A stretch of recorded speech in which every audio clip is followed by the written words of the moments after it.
Hello everyone, आज का आपका टॉपिक क्या है? अध्याय 6 कुपोषण। ठीक है, तो देखिए कुपोषण के अंतर्गत आप लोग सबसे पहले आपका सिलेबस देखिए कि सिलेबस में आपकी जो खंड डिवाइस किए गए हैं, आप अपना सबसे पहले सिलेबस देखिए जो कि आपको प्लेलिस्ट में सारी वीडियो अवेलेबल है। कि सिलेबस में आपकी देखिए 4 खंड दिए गए हैं, जिसमें आप प्रथम खंड हम देख रहे हैं कि प्रथम खंड में आपके 7 चैप्टर हैं। कितने? 7। तो आपका जो कुपोषण है इसमें आपसे कितने 8 मार्क्स का पूछा जाना है। तो इसके पहले जो 5 वीडियो जो बनी है तो आप इसे संपूर्ण रूप से डिस्क्रिप्शन पर आपको लिंक भी मिल जाएगी। प्लेलिस्ट ओपन कीजिए और प्लेलिस्ट ओपन करने के बाद जितनी भी वीडियो हैं आपकी ये चैप्टर से रिलेटेड, जो हम चैप्टर वाइज तैयारी करवा रहे हैं, तो आप उन्हें संपूर्ण रूप से देखते जाइए ताकि आपका तैयारी संपूर्ण रूप से होती रहे। ठीक है, तो देखिए इसके बाद के भी जो जितने भी खंड हैं हम वीडियो आपकी चैप्टर वाइज लेकर आ रहे हैं। तो उसके लिए आप चैनल को सब्सक्राइब कर सकते हैं, लाइक कर सकते हैं, ताकि ऐसी वीडियो आपको संपूर्ण रूप से प्रोवाइड होती रहे। ठीक है, तो कुपोषण के बारे में चलिए हम देखते हैं कि ये है क्या। सबसे पहले ये जानते हैं कि अगर आप तैयारी कर रहे हैं तो ये 2025 में आपका सिलेक्शन होना बिल्कुल निश्चित है। ठीक है, अगर आप सारी वीडियो देख लें तो आप लोगों को सिलेक्शन होने से कोई नहीं रोक सकता। ठीक, तो देख सकते हैं आप कि आपका आज का जो चैप्टर है कुपोषण, चैप्टर नंबर 6, इसमें क्या है आपका जो दिया गया है कि जन्म से पूर्व कारण एवं संरक्षण के उपाय, जन्म के बाद कारण एवं संरक्षण के उपाय, किस चीज से? कुपोषण से। ठीक है, तो ये आपका 8 मार्क्स का पूछा जाना है आप लोगों से। तो सबसे पहले हम इसकी कुछ थ्योरी देखेंगे जिससे आपका सारा जो कॉन्सेप्ट है वो संपूर्ण रूप से क्लियर हो जाए। कुपोषण होता क्या है आप लोगों को ये भी जानना बहुत ज़्यादा जरूरी होगा।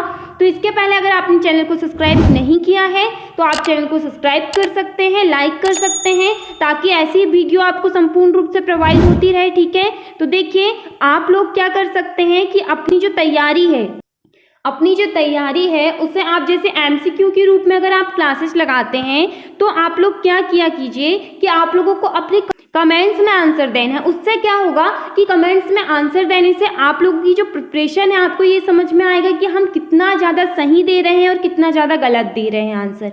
ठीक है, तो चलिए हम सबसे पहले थोड़ी सी थ्योरी जान लेते हैं। ठीक है, थ्योरी को जानना बिल्कुल इंपॉर्टेंट है। उसके बाद ही आप एमसीक्यू जो वस्तुनिष्ठ आपके प्रश्न होते हैं उन सभी को सही कर पाएंगे। तो आप लोगों के लिए ये जरूरी है कि आप थ्योरी पहले समझें। ठीक है, तो चलिए हम देखते हैं कि पहले कुपोषण किसे कहा जाता है, होता क्या है कुपोषण। देखिएगा, जब किसी व्यक्ति को पर्याप्त मात्रा में सही खाद्य पदार्थ नहीं मिलते या भोजन से पोषक तत्वों को अवशोषित करने में दिक्कत होती है तो इसे कुपोषण कहते हैं। ठीक है, देखिए इसमें ये बताने का प्रयास किया गया है कि जब किसी व्यक्ति को पर्याप्त मात्रा में सही खाद्य पदार्थ नहीं मिलते हैं, देखिए कुपोषण को हम इस चीज़ से समझ सकते हैं। आप यहाँ पर ये बालक देखिएगा कि जो कुपोषण होता है इसमें 2 तरह की चीज़ें होती है। 2 तरह की चीज़ें ये होती हैं कि पर्याप्त मात्रा में खाद्य पदार्थ का नहीं मिलना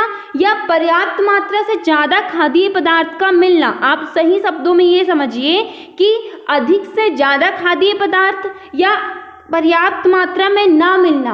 अगर ये दोनों चीज़ होती है तो वह चीज़ आती है कुपोषण के अंतर्गत। एग्जाम्पल के तौर पर आप ये समझ सकते हैं, मैं आप लोगों को बताती हूँ। देखिए कि कुपोषण के प्रकार कौन कौन से होते हैं। आप देखिएगा कि अल्प पोषण, सूक्ष्म पोषण संबंधी कुपोषण, अधिक वजन। देखिए आप देख सकते हैं यहाँ पर जो आपका अल्प पोषण सबसे पहले हम किसे कहेंगे बताइए। अल्प पोषण आप समझ सकते हैं कि यदि आपके आहार में जरूरी पोषक तत्व नहीं है, क्या जरूरी पोषक तत्व जो आपको आहार में मिलना चाहिए वो नहीं है। ठीक, तो क्या होता है कि पोषक तत्वों की कमी होती है। ठीक, तो उम्र के हिसाब से आपकी हाइट, ठीक है, हाइट और वेट कम हो जाता है तो उसे क्या कहा जाता है? अल्प पोषण। देखिए आप थोड़ा यहाँ पर इमेज में समझिएगा, आपकी जो इमेज यहाँ पर दी गई है देखिए कि कुपोषण 2 प्रकार के हो सकते हैं। हम देख सकते हैं यहाँ पर कि यहाँ दिया गया है पतले और कमजोर बाल, पतले और कमजोर बाल। ठीक है, मून फेस, मुंह सूखना, ये सारी चीजें मतलब आप देख सकते हैं। पेट निकलना, मांसपेशियों का लक्षण, मतलब आप देख सकते हैं कि ये बालक क्या है, मोटा है एक तरीके से अगर देखा जाए एग्जाम्पल के तौर पर। ये बालक क्या है, पतला है। ठीक, पतला या मोटे की यहाँ पर किसी तरह से इसे हम पतला या मोटे से अपना आप जो होता है इसे आप समझ नहीं सकते कि ये कुपोषण है। पर इसमें चीजें क्या बताई गई है कि कुछ बालक ऐसे होते हैं कि उम्र के हिसाब से उनकी हाइट तो संपूर्ण रूप से बढ़ती है, लेकिन हाइट के हिसाब से उनका जो वेट होता है वो नहीं बढ़ पाता। या कुछ बालक ऐसे होते हैं कि उम्र से अधिक उनका वजन बढ़ रहा है, लेकिन उम्र के हिसाब से उनकी हाइट छोटी है। तो ये सारी चीजें क्या है कि अधिक मात्रा में, जो आपको हमने यहाँ पर अभी दिखाया कि अधिक मात्रा में खाद्य पदार्थ का मिलना भी नुकसान होता है और अधिक मात्रा से कम खाद्य पदार्थ का मिलना भी नुकसान होता है। तो उससे ही हम कुपोषण के तौर पर समझते हैं, उसे ही हम कुपोषण कहते हैं। ठीक है, तो आई होप कि आपको कुपोषण समझ में जरूर आया होगा कि कुपोषण एक्चुअल में होता क्या है। ठीक है, अब देखिए आप पर देखते हैं कि कुपोषण के कारण क्या है इसका। देखिए, खराब आहार, भोजन से पोषक तत्वों को अवशोषित करने में दिक्कत, स्वास्थ्य आहार की महंगाई, जागरूकता की कमी, नशे का ज़्यादा सेवन। अब देखिए, नशे का ज़्यादा सेवन, नशे के ज़्यादा सेवन से क्या हो रहा है कि जिससे कैलोरी, प्रोटीन इत्यादि की कमी हो रही है। ठीक है, तो उससे जो होता है आपका कुपोषण, पर्याप्त मात्रा में जो आपको क्या मिलना चाहिए, कैलोरी मिलना चाहिए, प्रोटीन मिलना चाहिए, तो ये सारी चीज़ें नहीं मिल पा रही। आप यहाँ देख सकते हैं कि पर्याप्त मात्रा में जिस चीज़ की बॉडी को ज़रूरत है वो संपूर्ण रूप से ना मिलना, ये सारी चीज़ें कुपोषण की ओर होती है। ठीक है, कुपोषण इसी को कहा जाता है। अब आप देखिए, अब इसके लक्षण देखते हैं। लक्षण, कुपोषण के लक्षण क्या है, ऊंचाई के हिसाब से कम वजन, उम्र के हिसाब से कम ऊंचाई, कम वजन, सूक्ष्म पोषक तत्वों की कमी। देखिए, आप देख सकते हैं यहाँ पर ये बालक की जो इमेज है कि देखिए, अभी मैंने आपको बताई कि ऊंचाई के हिसाब से कम वजन, कुछ बालक की ऊंचाई तो ठीक है लेकिन उनका वेट कम है। वहीं आप देख सकते हैं कि उम्र के हिसाब से ऊंचाई उसकी कम है पर वेट उसका अत्यधिक है। तो ये सारी चीज़ें जो है वो कुपोषण के लक्षण है, इसे हम कुपोषण के तौर पर देख सकते हैं। कुपोषण उसी चीज़ को कह सकते हैं। ठीक है, आप यहाँ ये बालक की इमेज देख सकते हैं, समझ सकते हैं उसके हिसाब से। अब आपको क्या देखना है, देखिए, आप लोगों की जो सिलेबस में है, मैं आप लोगों को बहुत सारी चीज़ें बता रही हैं कि कुपोषण से बचने के उपाय क्या है, इससे कुपोषण से बचा कैसे जा सकता है। ये सारी चीज़ें एमसीक्यू के रूप में आप लोगों से पूछी जाएगी। ये जो हम थ्योरी पहले क्यों देख रहे हैं, हर एक इसके पहले भी जो वीडियो आप लोगों की है चैप्टर नंबर 5 तक, इसमें भी हमने थ्योरी को पहले क्यों रखा है। थ्योरी को हमने इसलिए पहले रखा है कि आप लोगों का पहले संपूर्ण रूप से कॉन्सेप्ट क्लियर हो सके कि जो चीज़ें हम पढ़ रहे हैं, जैसे आज हम कुपोषण के बारे में पढ़ रहे हैं, चैप्टर नंबर 6 पढ़ रहे हैं, तो आपको पहले ये पता होना जरूरी है कि जो चैप्टर आप पढ़ रहे हो वो चैप्टर एक्चुअल में है क्या, वो क्या कहना चाह रहा है, हमें क्या बताना चाह रहा है। ये चीज़ें आप लोगों को सबसे पहले जानना जरूरी है, क्योंकि आप लोग ये सारी चीज़ों को अगर समझ लिए। देखिए, आपका सिलेबस क्यों दिया गया है, सिलेबस इसलिए दिया गया है आप लोगों का कि सिलेबस से आप लोगों के एग्जाम में क्वेश्चन आना है। ठीक, तो जैसे सिलेबस से ही निकाल के देगा ना, तो जैसे अगर कुपोषण से आपका 8 मार्क्स का अगर आना है, तो कुपोषण अगर आप समझ लेंगे कि कुपोषण एक्चुअल में क्या होता है, तो आप कुपोषण से रिलेटेड कम से कम 5 क्वेश्चन तो सही करेंगे एग्जाम में। ठीक, समझ में आ रहा है आप लोगों को। अब देख सकते हैं आप लोग कि कुपोषण से बचने के उपाय क्या है। अपने आहार में पर्याप्त खनिज पदार्थ वाली चीजें लें। अब देखिए, खनिज पदार्थ वाली चीजें क्या क्या हो सकती है। खनिज पदार्थ वाली चीजें जैसी हो सकती है फल, ठीक है, फल हो सकते हैं, अनाज हो सकते हैं, सब्जी, प्रोटीन युक्त पदार्थ, ये सारी चीजें आ सकती है। ठीक है, तो उसके बाद आप देख सकते हैं कि हेल्दी लाइफ स्टाइल अपनाएं, नियंत्रित रूप से व्यायाम करें, पर्याप्त मात्रा में पानी पिएं। ठीक है, तो आप देख सकते हैं कि जो होता है यहाँ पर आप दूध, दही, पनीर, ये आपकी डाइट में पौष्टिक मूल्यों को बढ़ाते हैं। ठीक है, देखिए अब हम इससे रिलेटेड बिल्कुल मोस्ट इम्पॉर्टेंट एमसीक्यू को यहाँ पर डिस्कस करेंगे, जो कि एग्जाम में आपसे पूछे जाने की पूरी संभावना है। देखिएगा, इसके पहले अगर आपने प्लेलिस्ट में जाकर सभी वीडियो को, इसके पहले के जो चैप्टर्स हैं, चैप्टर वाइज हम आपकी तैयारी करवा रहे हैं, तो उनको अगर ना देखा हो तो प्लेलिस्ट को ओपन करके आप देख लीजिए, ताकि आपको पहले की चैप्टर भी क्लियर हो सके। तो देखिए, इस हम एमसीक्यू को देखते हैं। फर्स्ट क्वेश्चन आपसे पूछ रहा है कि प्रोटीन ऊर्जा कुपोषण एक ऐसी स्थिति है जिसमें शिशु के आहार में निम्न पोषण तत्वों की कमी होती है। बताइए कि किस चीज़ की कमी होती है। ऑप्शंस आप देख सकते हैं यहाँ पर। बताइए आपका राइट आंसर। कमेंट्स में आप लोगों को आंसर देना है। आप लोगों के लिए है ये चीज़ें कि अगर आप कमेंट्स में आंसर देंगे तो तैयारी आप लोगों की होगी। आप लोगों का एक टेस्ट तैयार होगा कि आप लोग कितने क्वेश्चंस को सही कर रहे हैं। और अगर वीडियो पसंद आ रहा है तो लाइक करना ना भूलिएगा, ठीक है। तो देखिए, आपका राइट आंसर हो जाएगा ऑप्शन नंबर डी।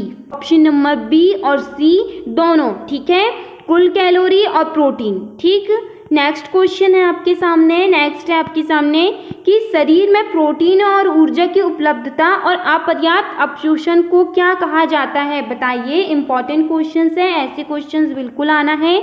तो आपका option number C right answer हो जाएगा, प्रोटीन ऊर्जा कुपोषण। ठीक है, नेक्स्ट देख सकते हैं आप लोग कि यहाँ पर पूछा गया है कि पीएम सबसे अधिक देखा जाता है और इससे सबसे विनाशकारी परिणाम होते हैं। बताइए, तो ये होते हैं आपके ऑप्शन नंबर सी, शैशवावस्था और प्रारंभिक बचपन। ठीक है, नेक्स्ट क्वेश्चन आपके सामने पूछा गया है कि 6 महीने की उम्र तक यहाँ नवजात शिशु और छोटे शिशुओं के लिए आदर्श भोजन है। बताइए कि 6 मंथ तक बालकों के लिए सबसे ज़्यादा सही भोजन क्या होता है। तो वो होता है आपका स्तन दूध, मतलब जो माँ का दूध होता है वो बालक के लिए सबसे आदर्श भोजन माना जाता है। ठीक, देखिए वीडियो को स्किप नहीं करना है, वीडियो को कंटिन्यू लास्ट तक देखना है। इसमें आपका जो सिलेबस का मेन टॉपिक है जो है गर्भ अवस्था के दौरान, गर्भ अवस्था के पहले जो कुपोषण से बचने के लिए क्या उपाय किए जाते हैं, वो मैंने वीडियो को अंत में रखी हूँ ताकि आपका पूरा कॉन्सेप्ट क्लियर हो सके। ठीक है, तो वीडियो पसंद आया हो तो लाइक और सब्सक्राइब करते चलिए और वीडियो को बिल्कुल अंत तक जरूर देखिए। ठीक है, पोषण से संबंधित विकारों को कहा जाता है। बताइए इसे क्या कहा जाता है। तो जो अभी हमने देखा, कुपोषण कहा जाता है। Option number D right answer हो जाएगा। ठीक, नेक्स्ट क्वेश्चन आप देखिएगा। नेक्स्ट आपके सामने पूछा गया है कि निम्नलिखित में से कौन सा रोग प्रोटीन ऊर्जा कुपोषण के कारण होता है। बताइए कि कौन सा रोग है जो प्रोटीन ऊर्जा कुपोषण के कारण होता है। तो ये होगा आपका ऑप्शन नंबर सी, मरस्मस। ठीक है, नेक्स्ट क्वेश्चन देख सकते हैं। नेक्स्ट आपके सामने पूछा गया है कि नवजात शिशु का नियमित रूप से प्रसव के बाद इस प्रक्रिया द्वारा तुरंत मूल्यांकन किया जाता है। तो बताइए कि जो नवजात शिशु होता है, नियमित रूप से जो प्रसव के बाद, तुरंत उसके जन्म के बाद किस प्रक्रिया के द्वारा तुरंत मूल्यांकन किया जाता है। तो आपका राइट आंसर हो जाएगा option number B, Apgar scoring system. अब बताइए कि अपगर स्टोरिंग सिस्टम क्या होता है। अपगर स्टोरिंग सिस्टम होता है जो नवजात शिशु होता है, स्वास्थ्य का आकलन करने के लिए इसका उपयोग किया जाता है। कैसे स्वास्थ्य का आकलन अब कैसे किया जाएगा। जैसे जो बालक होता है, शिशु होता है, जन्म के तुरंत बाद उसकी जो धड़कन होती है, हृदय गति होती है, या हृदय गति के साथ साथ में जो मांसपेशियों की जो गति होती है उसका आकलन करने के लिए, उसे जानने के लिए अपगर स्कोरिंग सिस्टम का उपयोग किया जाता है। ठीक है, ऐसे क्वेश्चंस आपसे बिल्कुल एग्जाम में पूछे जा सकते हैं। देखिए, नेक्स्ट क्वेश्चन आप लोगों से पूछा गया है कि फेनिलकेटोनूरिया एक आनुवांशिक विकार है जो चयापचय को खराब करता है। बताइए, तो ये होगा आपका option number A, amino acid phenylalanine. ठीक, नेक्स्ट क्वेश्चन है आपके सामने कि यहाँ पहला संकेत हो सकता है कि पीएम के कारण मस्तिष्क की स्थायी क्षति पहुंची है। पीईएम के कारण जो होता है मस्तिष्क को स्थायी क्षति पहुंची है। तो बताइए, आपका राइट आंसर हो जाएगा ऑप्शन नंबर सी, सिर की परिधि कम होना। ठीक। नेक्स्ट क्वेश्चन पूछा गया है कि पोषण का वह प्रकार जिसमें शरीर के समान विकास के लिए आवश्यक मात्रा से अधिक पोषण तत्वों का सेवन किया जाता है, बताइए। तो उसे क्या, ऑप्शन नंबर सी, पोषक तत्वों का अधिक सेवन। नेक्स्ट है कुपोषण के प्रभावों के बारे में निम्नलिखित में से कौन सा कथन सही नहीं है, बताइए कौन सा कथन। आप लोग बताइए कमेंट्स में, आप लोगों को कमेंट्स में अपना टेस्ट जरूर लगाना है, आपकी इससे बहुत सही प्रिपरेशन होगी, ठीक है। बताइए आंसर आप लोग कमेंट्स में क्या होगा, बताइए सभी लोग। आपका राइट आंसर हो जाएगा यहाँ पर ऑप्शन नंबर ए, यहाँ जीवन के बाद के वर्षों में मस्तिष्क की कोशिकाओं को प्रभावित करता है, ठीक है। नेक्स्ट क्वेश्चन, अब देखिए यहाँ पर ये क्वेश्चन थोड़ा अलग है। ऐसे क्वेश्चंस आप लोगों से बिल्कुल पूछने की संभावना है जो 2025 आपका जो न्यू सिलेबस है उसके अकॉर्डिंग ये सारी चीज़ें आपसे पूछने की संभावनाएं पूरी है, ठीक है। तो देखिएगा कि कुपोषण को दूर किया जा सकता है। अब यहाँ पर ये 4 चीज़ें दी गई हैं, तो कुपोषण को दूर कैसे किया जा सकता है बताइए। तो खाद्य सुरक्षा से, खाने में विविधता से, या आर्थिक आय बढ़ाने से, बताइए क्या होगा इसका राइट आंसर। ऑप्शंस आप देख लीजिए कि यहाँ पर आपके सामने ऑप्शंस दिए गए हैं, तो आपका राइट आंसर हो जाएगा ऑप्शन नंबर 2, केवल 1 और 2, मतलब खाद्य सुरक्षा से और खाने में विविधता से। आर्थिक आय बढ़ाने से कुपोषण का तो कोई संबंध ही नहीं है, इसे कैसे दूर किया जा सकता है, ठीक। तो आपका राइट आंसर हो जाएगा ऑप्शन नंबर ए और बी, ठीक। नेक्स्ट क्वेश्चन आपके सामने पूछा गया है कि निम्न में से कौन सा कुपोषण का एक गंभीर रूप है जो आमतौर पर शिशुओं और बच्चों को प्रभावित करता है, जो अक्सर 5 वर्ष की आयु से दूध छुड़वाने की आयु के आसपास होता है, बताइए। तो ये होगा आपका राइट आंसर ऑप्शन नंबर 4, क्वॉक्सियोकोर, ठीक है। अब ये होता क्या है ये क्वॉक्सियोकोर। तो देखिए कुपोषण का एक रूप है जिसमें प्रोटीन की भारी कमी होती है, इसके परिणाम स्वरूप पेट में सूजन और द्रव प्रतिधारण होता है। क्वॉक्सियोकोर सबसे अधिक बार बच्चों को प्रभावित करता है, ठीक है। अब आप लोग देखिए जो आपके सिलेबस में दिया गया है कि गर्भ अवस्था में कुपोषण से बचने के लिए क्या उपाय अपनाया जाता है, या फिर गर्भ अवस्था के दौरान कुपोषण से बचने के लिए क्या सही तरीके होते हैं, ठीक है। तो ये देखिएगा आप लोग थोड़ा देखिए, इससे भी एमसीक्यू बिल्कुल बनना है कि गर्भ अवस्था के दौरान कुपोषण से बचने के लिए सही आहार लेना और हेल्दी लाइफस्टाइल अपनाना जरूरी है। गर्भ अवस्था में कुपोषण होने पर मां, भ्रूण और नवजात शिशु के लिए पोषक तत्वों की कमी हो जाती है, इससे प्रतिकूल परिणाम हो सकते हैं। तो ये होता है कि जो 9 मंथ तक जो माँ बालक को गर्भ में रखती है, तो वो समय में माँ जो जैसे पोषक तत्वों को सेवन करती है, जैसी चीज़ों का वो सेवन करती है, तो वो सारी चीज़ें बालक के शरीर को इफेक्ट करती है, ठीक है। तो इसमें क्या है कि इसमें पर्याप्त खनिज पदार्थ जैसे क्या, फल, अनाज, सब्जी, प्रोटीन, जो प्रोटीन युक्त पदार्थ होते हैं, दूध, दही, पनीर, ये आपकी डाइट में पौष्टिक मूल्यों को बढ़ाते हैं, ठीक है। तो ये सारी चीज़ों का सेवन करना जरूरी होता है। तो ये आपसे एमसीक्यू के रूप में बिल्कुल पूछ सकता है कि क्या क्या पोषक तत्वों को इसमें डाइट में आपको लेना चाहिए, ठीक। इसके बाद आप देख सकते हैं कि गर्भावस्था में कुपोषण से बचने के लिए क्या उपाय है, यह आपसे ऑप्शंस में पूछी जा सकती हैं। यहाँ तो बहुत सारी चीज़ें हैं, पर आपको यहाँ पर सिर्फ एक ऑप्शन सही पूछेगा, बाकी के सारे गलत पूछेंगे। तो इन्हें आप स्क्रीनशॉट ले सकते हैं अगर आप चाहें तो। बिल्कुल आप लोगों को ऐसी चीज़ें देखना है। तो देखिए कि गर्भावस्था में कुपोषण से बचने के लिए क्या उपाय किए जा सकते हैं कि स्वस्थ आहार लें, नियमित रूप से खाना खाएं, ठीक है, डेयरी उत्पादक का सेवन करें, विटामिन और खनिज का सेवन करें, भरपूर मात्रा में पानी पिएं। उसके बाद है आपका कि तला भुना खाना और पौष्टिक फूड कम खाएं, ठीक है। मतलब इसमें बताया जाता है कि जो बाहर की जो तली हुई चीज़ें हैं ये सारी चीज़ें कम खाना चाहिए। नियमित व्यायाम करें, व्यायाम बहुत ज़रूरी होता है, नींद पूरी होना ज़रूरी है। तम्बाकू और शराब के सेवन से बचें। देखिए ये सबसे ज़्यादा खतरनाक होता है जो आपका कुपोषण के होता है। क्यों? क्योंकि देखिए शराब का ज़्यादा सेवन करने से कैलोरी, प्रोटीन इत्यादि की कमी सबसे ज़्यादा शरीर में हो जाती है, ठीक है। तो इससे कुपोषण की संभावना सबसे ज़्यादा अत्यधिक बढ़ जाती है। ठीक है, तनाव को कम करने के उपाय अपनाएं। तो ये सारी चीज़ें होती है। उसके बाद आप देख सकते हैं कि गर्भावस्था के दौरान और शिशु के जन्म के बाद सही पोषक सुनिश्चित करना चाहिए। इसके लिए शिशु को 6 महीने तक स्तनपान कराना चाहिए। मतलब क्या कि जो माता का जो दूध होता है वो बालक को संपूर्ण रूप से प्रदान कराना चाहिए। इसके बाद धीरे धीरे पौष्टिक ठोस पदार्थ को शामिल करना चाहिए। मतलब 6 मंथ तक बालक को संपूर्ण रूप से माँ का जो दूध होता है उसका सेवन कराना चाहिए। उसके बाद धीरे धीरे पौष्टिक ठोस पदार्थों का सेवन भी करा सकते हैं। ठीक है, तो ये सारी चीज़ें आप लोगों से एमसीक्यू के रूप में भी पूछी जा सकती है। तो ये सारी चीज़ें बिल्कुल मोस्ट इम्पॉर्टेंट है। तो आप लोग देखिए, अपनी तैयारी करते रहिए, हमसे जुड़े रहिए, चैनल को सब्सक्राइब करते चलिए, लाइक करते चलिए।